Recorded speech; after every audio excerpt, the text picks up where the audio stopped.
estar aqui. Primeiramente, bom dia, que a graça e paz do nosso Senhor e Salvador Jesus Cristo possa estar sobre nós nesta manhã, que é o dia do Senhor, né? Às vezes eu fico um pouco assim, apreensivo, quando sou convidado a falar assim em outra igreja, porque eu não sou assim preletor, né? Eu sou apenas um pastor, né? Lá na igreja costumam dizer que eu sou o baixo clero, né? Então, e eu brinco lá na igreja que o pessoal fala que eu sou mais eficiente que o apóstolo Paulo na pregação. Não melhor, mais eficiente. Por uma razão pequena. O apóstolo Paulo demorou 4 horas de pregação para fazer uma pessoa dormir. Eu não, com 5 minutos, metade da igreja está dormindo. Tá? Então, mas isso tudo é brincadeira, irmãos. É uma alegria muito grande estar aqui com os irmãos. Eu, na verdade, não sabia assim que seria talvez uma aula assim de escola dominical e tudo, né? E eu trouxe praticamente um sermão, né? Mas eu gostaria de que os irmãos abrissem suas Bíblias lá no Evangelho de Mateus, no capítulo 14.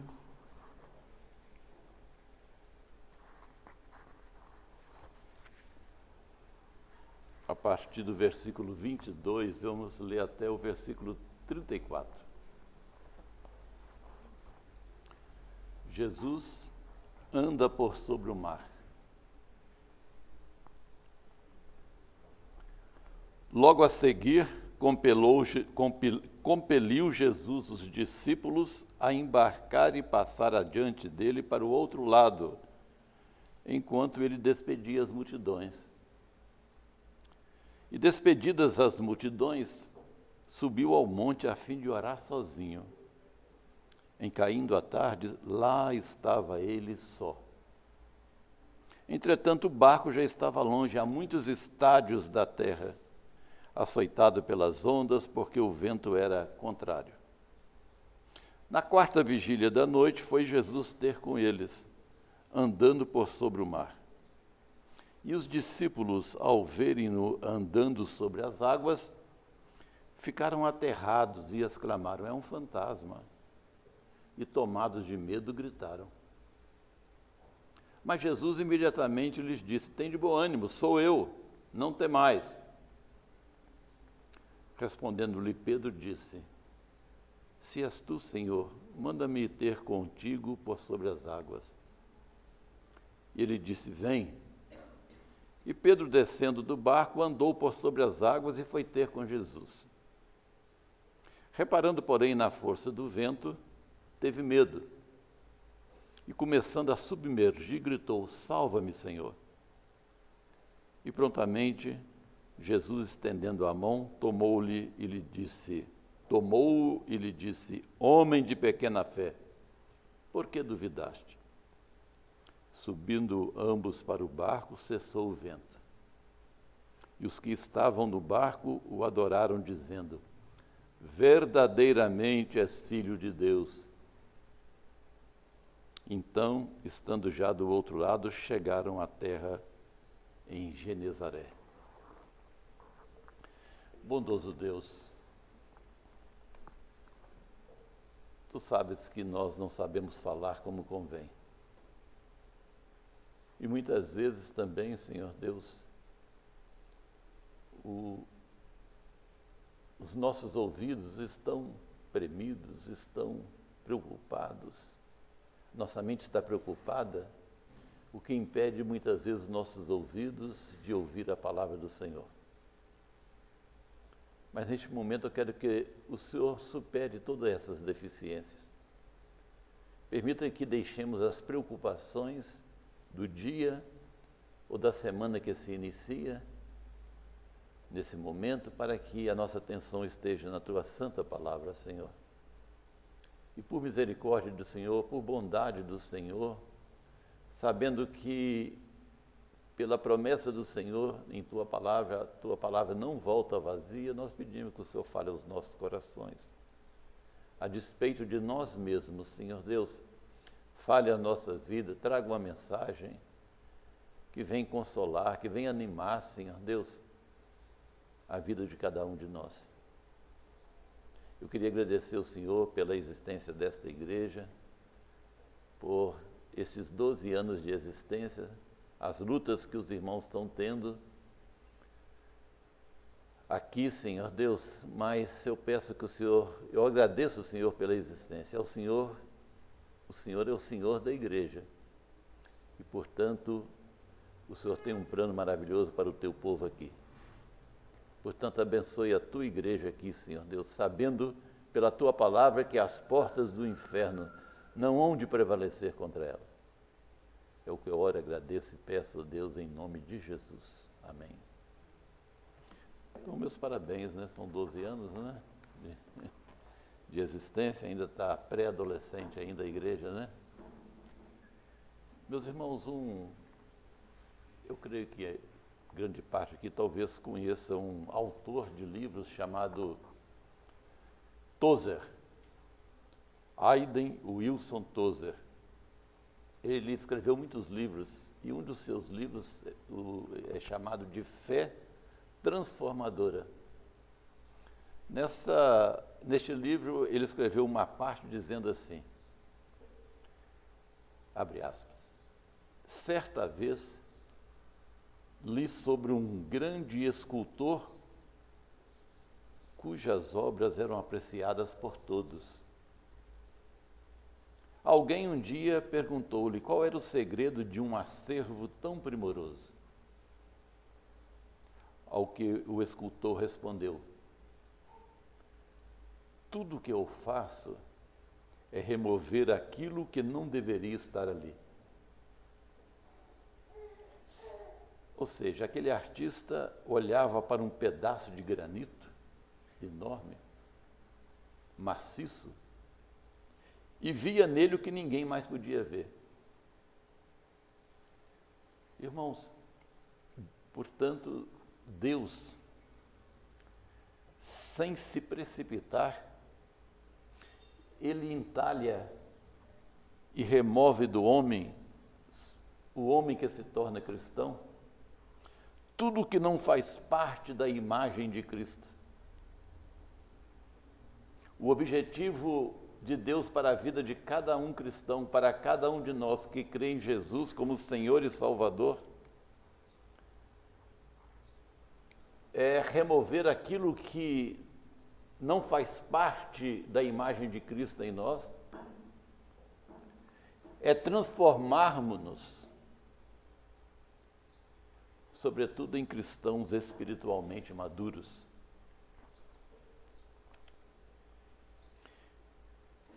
É exatamente isso que Jesus está fazendo com os discípulos aqui. Ele está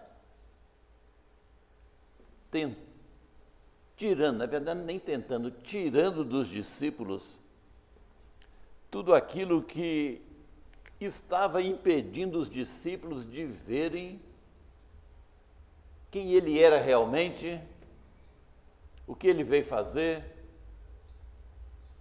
o caráter divino dele, que eles não estavam enxergando ainda, o real significado de sua vinda. E para isso, o texto diz que Jesus impeliu os discípulos para o meio das tormentas. Portanto, a pergunta é a seguinte: como entender a ligação que há em nossas vidas das aflições a que somos submetidos com a maturidade espiritual que Deus quer nos levar? Que ligação, portanto, há entre aflição e maturidade? Note que o texto diz que Jesus havia multiplicado os pães e os peixes, alimentou a multidão. O texto anterior diz que a multidão queria fazer dele rei, ali na Galileia. Jesus, então, de repente, obrigou os discípulos a saírem. Passar, pegar o barco e ir para outra margem. E no meio daquela travessia, eles passaram por uma grande tormenta e não conseguiam remar direito, nós vamos ver depois. E Jesus foi orar sozinho na montanha e vendo tudo o que estava acontecendo, depois foi o encontro deles. A primeira lição que eu gostaria que nós tirássemos aqui desse texto, irmãos, é a seguinte: as aflições e as tormentas cumprem propósitos soberanos de Deus na vida de seus filhos. As aflições e as tormentas cumprem propósitos soberanos de Deus na vida de seus filhos. O versículo 22 diz: logo a seguir, compeliu Jesus os discípulos a embarcar e passar adiante para o outro lado, enquanto ele despedia as multidões. Este verbo compelir, é interessante o significado dele. Significa deslocar-se à força, empurrar, obrigar. E Jesus os enviou para onde?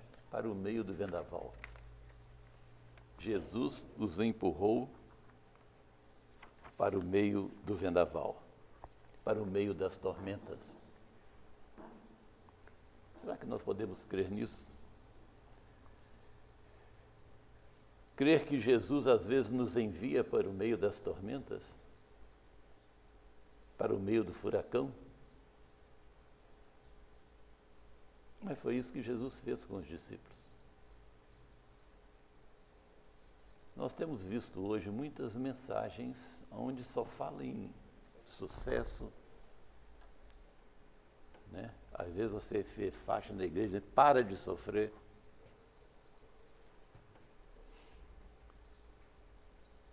Mas isso não é bíblico. Mesmo porque Jesus disse: no mundo tereis aflições, mas tem de bom ânimo. Para essas pessoas que tinham esse tipo de visão e de pregação, as intempéries, o sofrimento, as tormentas são obras do diabo. Ou seja, o senso da soberania de Deus esvaiu da pregação evangélica de nossos dias.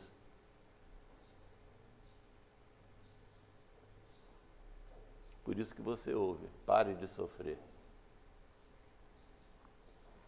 Ou diz assim: você sofre porque você não tem fé.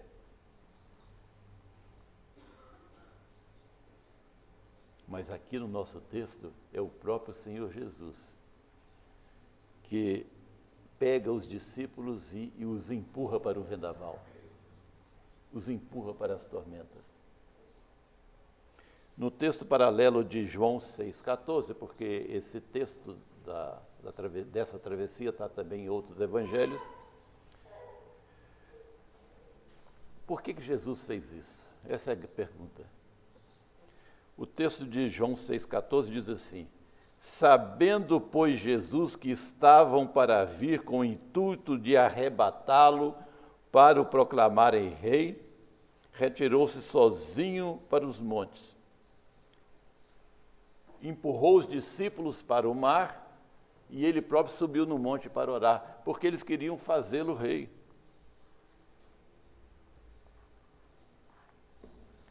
E por que Jesus fez isso então? Porque aquela região da Galileia havia muitas escaramuças contra o domínio do Império Romano. Muitas vezes os soldados romanos viam, prendiam, matavam alguns revoltosos ali. Percebendo de que os discípulos poderiam, os discípulos ainda, sem entender a natureza da vinda de Jesus e quem era ele, Jesus, vendo que os discípulos poderiam aderir àquela turba, àquela multidão, ele tirou os discípulos da cena e empurrou os discípulos para poderem atravessar de barco aquele lago ou aquele mar. Por quê? Porque não tinha ainda uma opinião definida sobre o caráter messiânico de Jesus Cristo. Eles ainda não compreendiam a natureza do reino de Jesus. Não entendiam que eles estavam diante de um Deus encarnado. E, portanto, Jesus precisava lidar com isso para que eles pudessem sair da imaturidade para a maturidade cristã. E a aflição a quem Jesus os colocou iria ajudá-los nisso.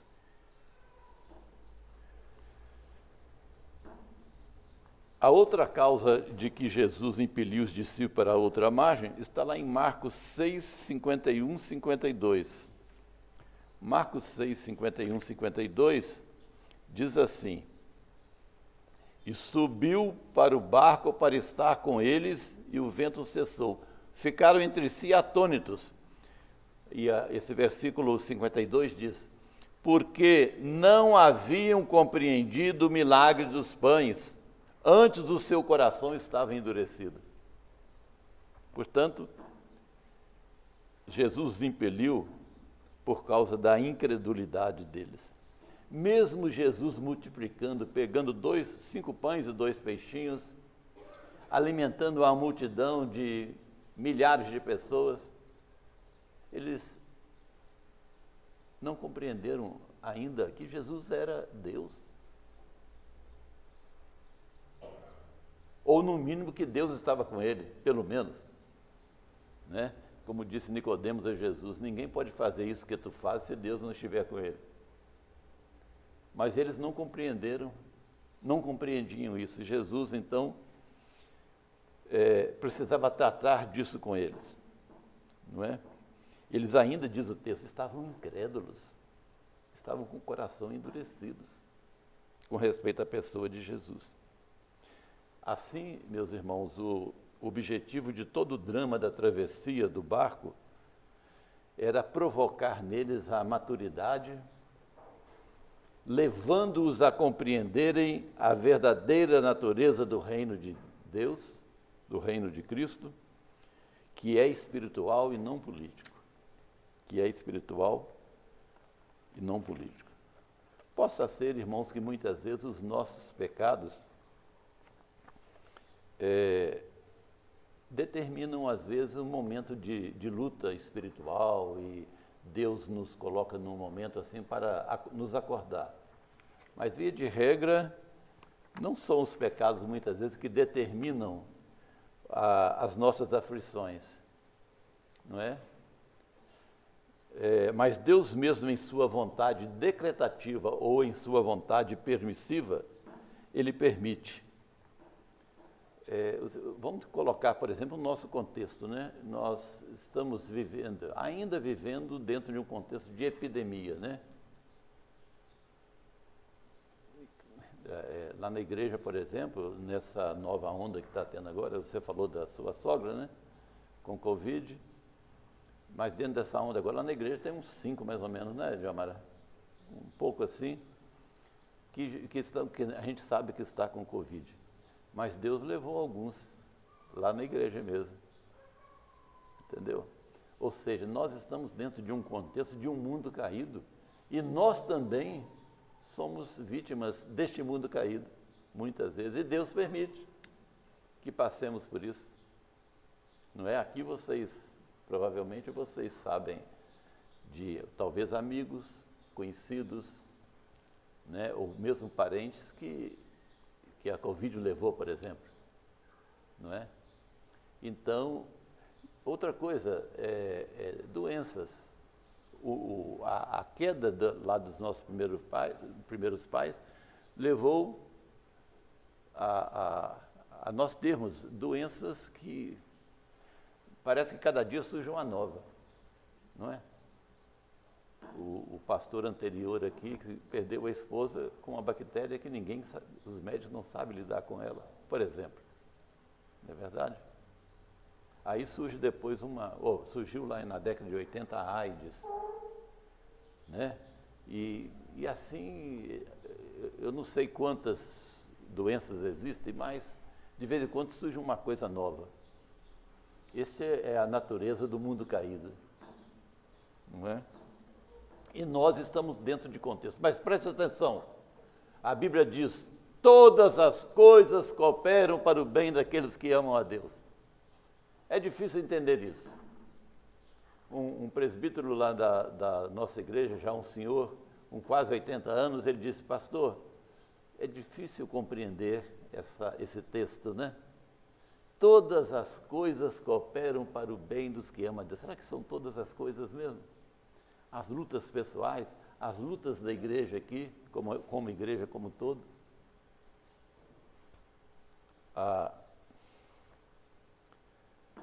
Mas é o que a Bíblia diz, né? E precisamos compreender isso. E o exemplo de Jó, por exemplo, é impressionante, né? Porque, olha, a tragédia da vida de Jó foi algo... Porque ele perdeu os filhos todos, né? 10. Né? Tem os filhos e as filhas, né? Perdeu os bens. De repente ele estava tão doente que ele nem sentar ele podia direito, ele tinha que raspar o pulso do corpo com uma telhazinha, algo assim. Ainda veio 3 amigos para importunar ele, para querer dizer que ele estava com pecado. É um homem justo, um homem íntegro. Mas no final, olha o que ele disse para Deus: eu te conhecia só de ouvir, mas agora meus olhos te veem. Eu te conhecia só de ouvir, mas agora meus olhos te veem. O salmista também, no Salmo 119, 71, diz assim, olha o que ele disse: foi-me bom eu ter passado pelas aflições para que eu aprendesse os teus decretos. Sim, meus irmãos, as aflições e tormentas são instrumentos de Deus para cumprir seus propósitos soberanos, que, segundo a Bíblia, cooperam para o bem dos que amam a Deus. Eu gostaria de ler para os irmãos agora o testemunho de uma mulher, de um pastor, que escreveu um artigo intitulado o seguinte, presta atenção nesse artigo, diz assim, o título do artigo que ela escreveu foi assim: quando a soberania de Deus lhe assusta. Quando a soberania de Deus lhe assusta. Ela escreveu assim: há uns 10 anos enfrentei o que alguns chamam de uma noite escura da alma. Ao longo daquele ano tenebroso, eu estava sobre uma nuvem espessa que não se dissipava. A falta de uma circunstância óbvia à qual eu poderia ligar as minhas emoções tornou-se aquilo tudo ainda mais confuso. Fiz tudo o que eu poderia para mudar o meu coração. Li as Escrituras vorazmente, sondei meu coração em busca de pecados ocultos que poderiam ter causado aquilo. A parte mais difícil daquele ano foi que eu clamava diariamente, desesperadamente a Deus para que Ele viesse me tirar do poço. Eu sentia que estava pedindo pão e recebendo pedra. Apesar da minha fé e minha Bíblia dizerem ao contrário. Não havia para onde fugir, ou para quem correr. Eu louvava e orava em fé dia após dia. Vagarosamente, com o tempo, a escuridão se dissipou, mas a aflição me mudou para sempre. Hoje consigo olhar para trás e ver a sabedoria de Deus ao permitir uma temporada tão difícil. É algo que produziu mudanças em mim que foram indispensáveis, já que seria chamada posteriormente para atravessar dias difíceis ao lado dos outros.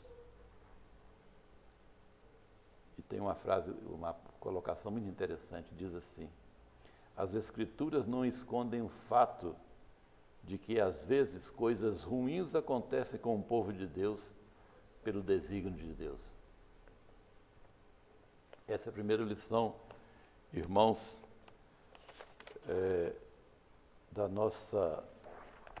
do nosso estudo. As aflições e as tormentas cumprem propósitos soberanos de Deus na vida de seus filhos. Segunda lição. As tribulações a que a soberania de Deus nos constrange não impedem as ações providenciais de Deus ao nosso favor. As tribulações a que a soberania de Deus nos constrange não impedem as ações providenciais de Deus ao nosso favor. O versículo 23 do nosso diz assim: e despedidas as multidões, subiu ao monte a fim de orar sozinho. Em caindo a tarde estava ele só. No texto paralelo de Marcos 6,48, quero abrir novamente para ler para os irmãos o seguinte, 6,48. Diz assim: e vendo em dificuldade a remar, note bem, ao cair da tarde, 47, ao cair da tarde estava o barco no meio do mar, e ele sozinho em terra.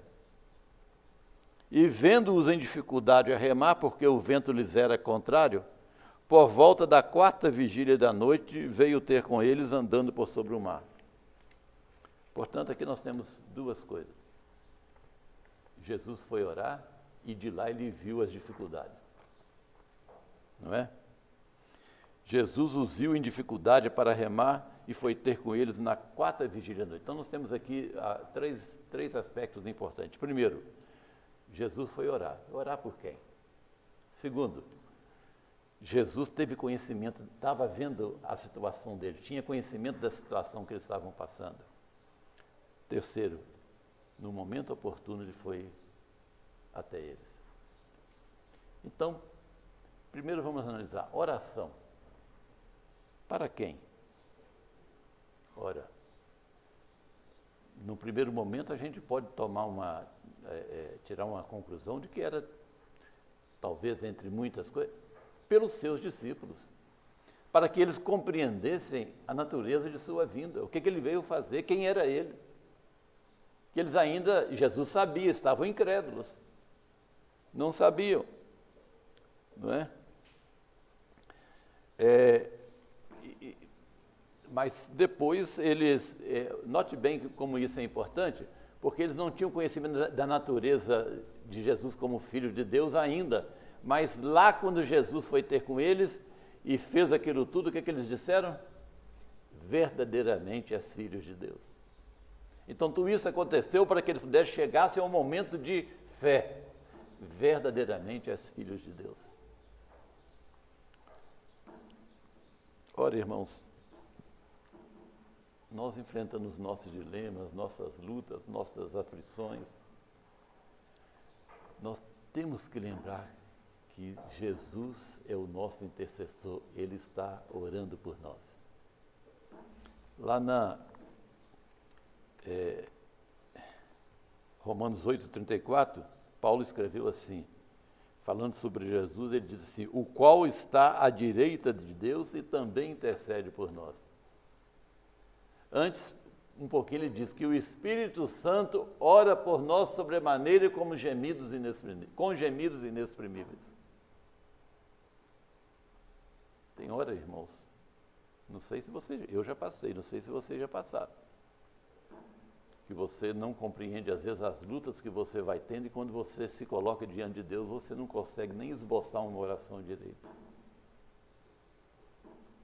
Você fica parado diante de Deus. É nesse momento que o Espírito ora por nós, com gemidos inexprimíveis. Esse é o cuidado que Deus tem por nós, que a Trindade tem por nós. Lá em Hebreus 7:25, o escritor registra assim: Ele pode salvar totalmente os que por ele se chegam a Deus, vivendo sempre a interceder por eles. Muitas vezes a nossa falta de fé não vê essa verdade. Que tem alguém vivendo sempre a interceder por nós. Sim, meus irmãos, Ele está orando por nós. Ele está orando por nós. Mas, segundo, Ele tem o conhecimento do que nós estamos passando. Ele viu os discípulos em dificuldade. Ou seja, Ele sabe da sua luta. Ele sabe aquilo que você está passando. Quem é que não tem luta? Quem é que não enfrenta as lutas, dificuldades? Uma hora é um desemprego, é um distúrbio emocional, uma síndrome de pânico, uma depressão, uma bipolaridade, um transtorno obsessivo compulsivo, a que nós também estamos sujeitos, todos nós. Ele sabe o que você está passando, Ele sabe o que eu estou passando.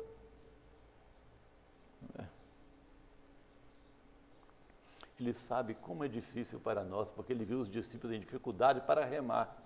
Ele sabe como é difícil para nós remarmos no mar, muitas vezes tempestuoso desta vida. Ele sabe então o que você, a sua família e a nossa própria nação está passando. Ele sabe. Ele é, como diz lá no Velho Testamento, Ele é o El Roi, ou seja, é o Deus que vê. É o Deus que vê. Mas não somente Ele ora, irmãos. E não somente Ele sabe. Mas no seu tempo, no momento certo, Ele vai em socorro dos discípulos. Diz o texto aí que na quarta vigília da noite Ele foi ter, meus irmãos, o texto diz que os discípulos saíram de dia. E ao cair da tarde, Jesus os viu com dificuldade para remar. E Jesus só foi ter com eles na quarta vigília da noite. Sabe que hora é isso? Entre 3 e 6 da manhã. Eles enfrentando dificuldade para chegar do outro lado, já devia ter chegado há muito tempo, dificuldade. Jesus orando, Jesus sabendo, mas Jesus só foi ter com eles muitas horas depois. Porque Deus age na soberania e no seu tempo. Na sua luta, na sua dificuldade, Ele está orando por você, Ele está vendo você e Ele vai agir no tempo dele.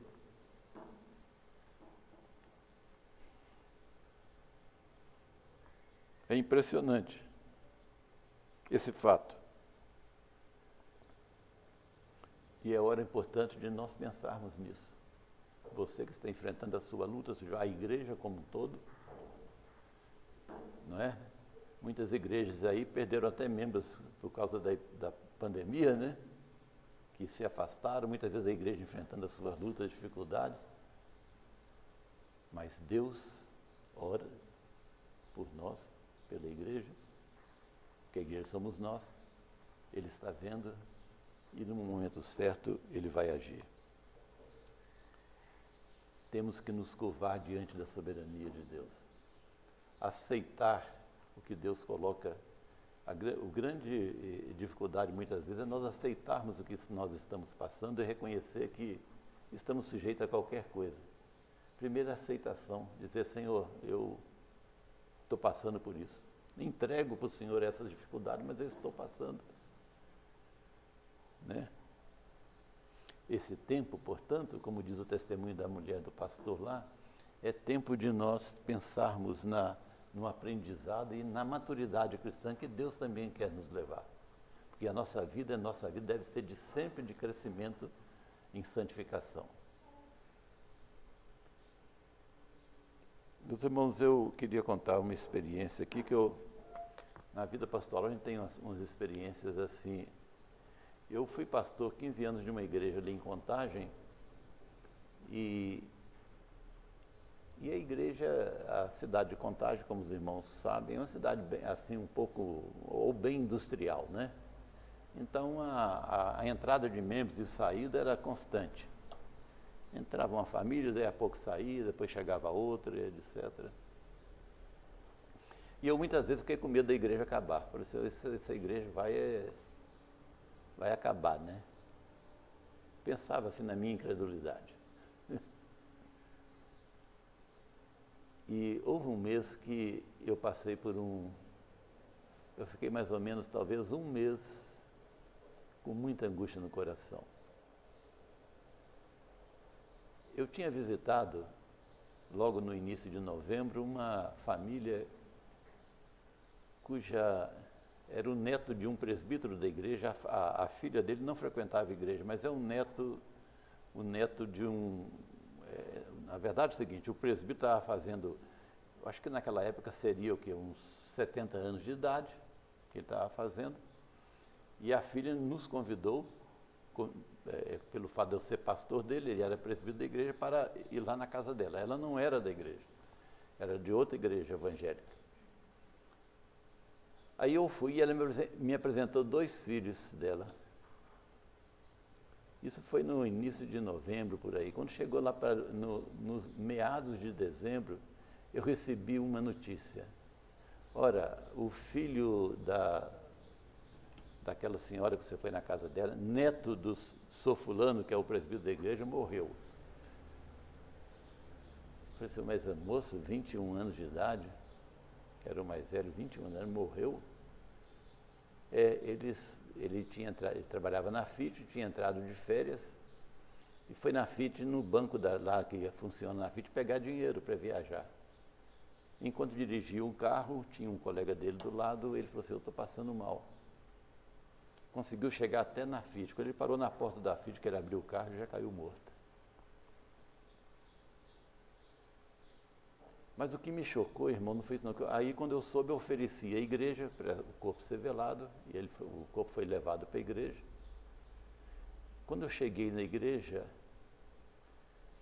a angústia, a luta daquela mulher, o choro, a tristeza daquele choro me abalou. Eu disse a Deus, Senhor, eu não sei nem o que eu vou falar aqui. Eu não sei o que eu vou falar. Deus me levou para aquela mensagem assim,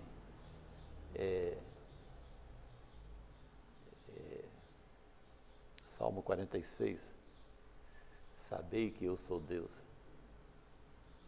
Né? E eu fiquei o mês todo assim com aquilo na cabeça, angustiado. Quando chegou no final do mês, no dia 31, geralmente a igreja faz um jantar, meia-noite, aquela coisa toda.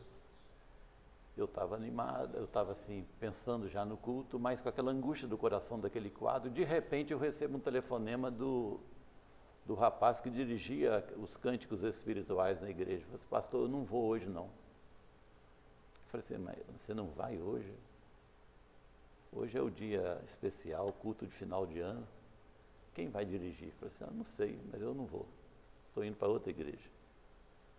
Aquilo me abateu tão profundamente. Para complicar o problema, caiu uma chuva torrencial em Belo Horizonte e Contagem. E às 10 horas da noite eu comecei o culto com 12 pessoas. Notei que havia uma visita ali, uma mulher com 2 meninos estava me visitando.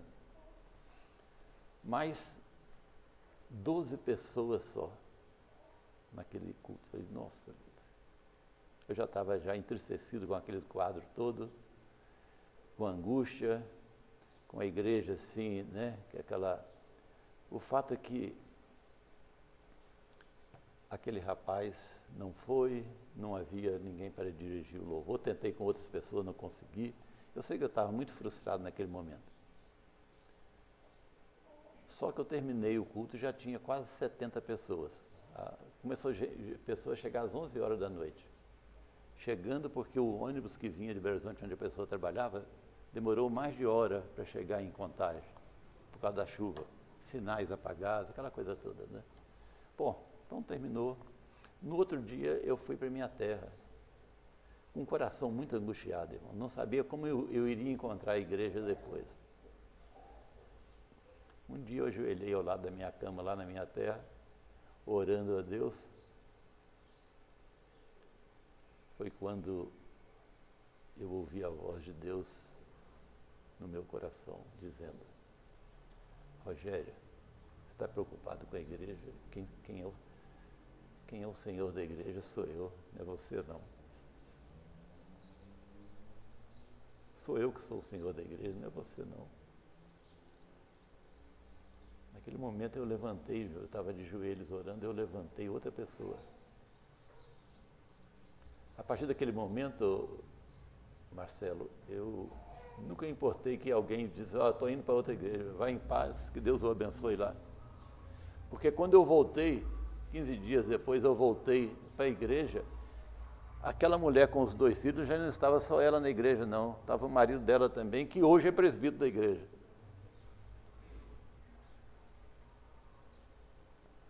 E aquele rapaz que deixou, que eu fiquei muito chateado com aquilo, a forma que ele deixou no momento crucial. Um dia andando em Contagem, encontrei com um presbítero que foi presbítero da minha época ainda de jovem, lá na 6ª igreja. Eu fui lá num ortopedista, e ele estava lá também na clínica, e ele disse para mim assim: vem cá que eu quero te apresentar um pizzaiolo. Um rapaz fazia pizza, estava assim. Aí eu cheguei lá, descobri que o rapaz era músico, estava afastado da igreja dele, porque ele fez uma campanha, ele converteu. Deixa eu complicar a história desse rapaz, que é muito interessante. Ele vivia no meio da bandidagem lá em Contagem, mas era cantor da noite, tocava todo tipo de instrumento, e de repente um dia, saindo de madrugada lá da boate, não sei de onde, ele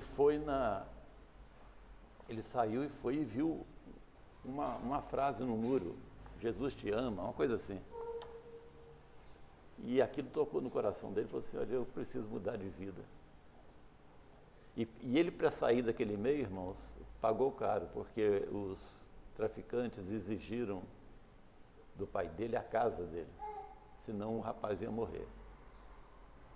E ele disse, posteriormente, ele disse para mim: eu sou um arquivo vivo, eu preciso sair do país. Hoje ele mora em Portugal, muito bem, está muito bem em Portugal. Bom, o que eu quero dizer é o seguinte: esse rapaz tinha o mesmo nome daquele que tinha saído da igreja. Segundo, ele tinha saído da igreja porque da igreja que ele foi e começou a frequentar, porque ele fez uma campanha, músico, né, de equipar a igreja, arrecadou o dinheiro, o pastor pegou o dinheiro e usou para outra coisa. Aquilo foi muito profundo no coração dele. E ele saiu então e estava lá sem igreja. Aí eu falei com ele: então vamos lá para você conhecer. Ele foi e ficou e conduziu a igreja na questão do louvor novamente, né, com toda a aptidão e conhecimento que ele tinha, que ele era um profissional da área. Rogério, quem é o Senhor da igreja sou eu. É você não. Meus irmãos, nós precisamos confiar, nós precisamos entregar. Eu queria terminar a história desse rapaz, se me permite, tá? Porque esses dias, agora tem meu filho mais velho, ele passou 2 meses em Portugal, e como esse rapaz está morando em Portugal, eu telefonei para ele: meu filho vai passar uma temporada aí, será que você... Eu queria só colocar o seu contato com ele, porque se ele precisar de alguma coisa, está sozinho, né? Se precisar de alguma coisa, conversa com você. Conversando com ele, eu falei: pastor, eu estou aqui no hospital. trazendo a mim, porque ele era separado da mulher quando eu o conheci e tinha um filho pequeno. Sabe? Depois casou com uma brasileira lá em Portugal e essa mulher abandonou ele lá. E o rapaz, ele é afeiçoado, um rapaz bonito, sabe? Aí ele falou assim, sabe do meu casamento anterior? A minha ex-esposa, ela ficou 10 anos orando pelo nosso casamento, para que Deus restaurasse o casamento. E com tudo que aconteceu aqui, nós conversando novamente, eu restaurei meu casamento. Ela e o meu filho morando comigo aqui em Portugal. Eu falei assim, olha, fulano, você... Tem hora que a gente tem uns telefonemas que fala assim, a gente passa o mês como se estivesse de alegria de ouvir aquilo. É Deus dirigindo a vida da gente, irmãos. Quando nós nos quedamos aceitando as vicissitudes da vida, as lutas, mas colocando tudo naquilo aos pés de Deus. Agora vamos para a terceira lição para a gente terminar, né? Porque daqui a pouco o estômago de alguém aí já começa a querer almoçar, né? Diz o seguinte, a terceira lição é o seguinte, não obstante as tribulações insanas, né, que nós passamos, Deus nos assegura a vitória final. O texto sagrado diz, olha, Jesus falou para eles passarem para o outro lado, né? E logo depois do texto, depois de tudo que eles passaram, diz, e estando eles já do outro lado em terra firme, ou seja, o texto diz, e logo o barco chegou ao seu destino. Então, note bem, irmãos, a ordem de Jesus é que ele pegasse o barco e fosse por outro lado. Dentro do coração de Jesus, eles já iam chegar do outro lado. Mas eles não sabiam disso ainda. Eles enfrentaram as tribulações, ficaram medrosos, ficaram lutando, ficaram angustiados, né? Ficaram com medo. Depois de Jesus ainda andando por sobre o mar, e pronto, aí que eles ficaram com medo mesmo, é um fantasma. Só pode ser um fantasma. Jesus disse, não, sou eu. E aí chegaram do outro lado. A ideia, irmãos, é o seguinte. Jesus é a verdade. Aquele que disse o seguinte, as minhas ovelhas ouvem a minha voz, eu as conheço e elas me seguem. Eu lhes dou a vida eterna, jamais perecerão.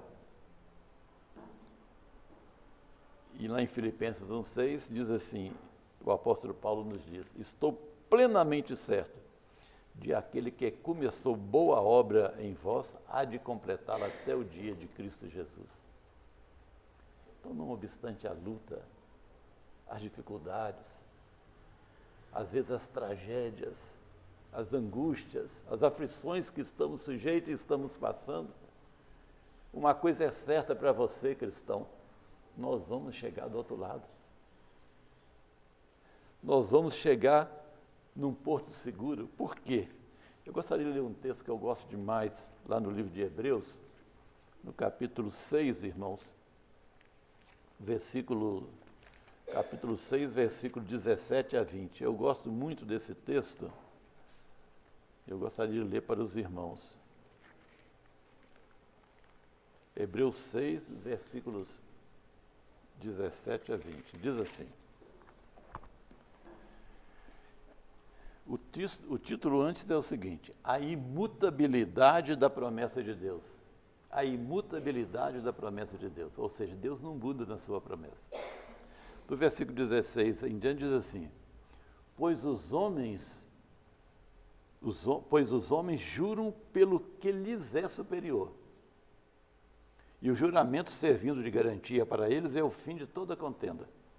Por isso Deus, quando quis mostrar mais firmemente aos herdeiros da promessa a imutabilidade do seu propósito, se interpôs com juramento, para que mediante duas coisas imutáveis, ou seja, a promessa de Deus e o juramento, nas quais é impossível que Deus minta, Forte alento tenhamos nós que já corremos para o refúgio, a fim de lançar mão da esperança proposta.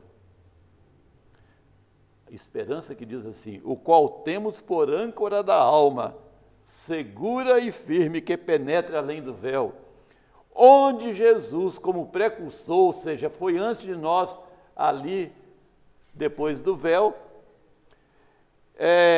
entrou por nós, tendo se tornado sumo sacerdote para sempre, porque está orando por nós, sempre, né? Segundo a ordem de Melquisedeque. Então, novamente, o qual temos por âncora na alma. A ideia aqui, irmãos, âncora vocês sabem, né? Navio aí por grande porte, lança uma âncora e aquilo segura o navio ali. É como se tivesse algo ligando lá do céu, além do véu, segurando a nossa vida. Não tem erro, sou eu que estou segurando. Irmãos, vamos chegar do outro lado. Vamos chegar, vamos confiar, porque isso é promessa de Deus. Conclusão. O grande escultor de nossa vida olha para nós e vê o que ninguém pode ver.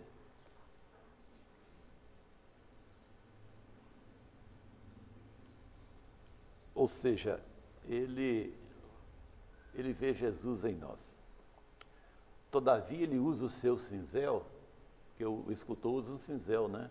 Para cortar a pedra. Todavia, ele usa o seu cinzel e, através dos cortes, que muitas vezes se transformam em tribulações para a nossa vida, ele vai retirar o que não presta, até Jesus ser formado em nós. Portanto, Deus permite as tormentas, Deus nos assiste nas tormentas. E por fim, um dia, as tormentas vão cessar, as aflições vão cessar, e Deus vai nos levar à plena maturidade. Do outro lado, perfeita, sem tormenta mais, diante dele, para a glória dele e por toda a eternidade. Que Deus nos abençoe, irmãos.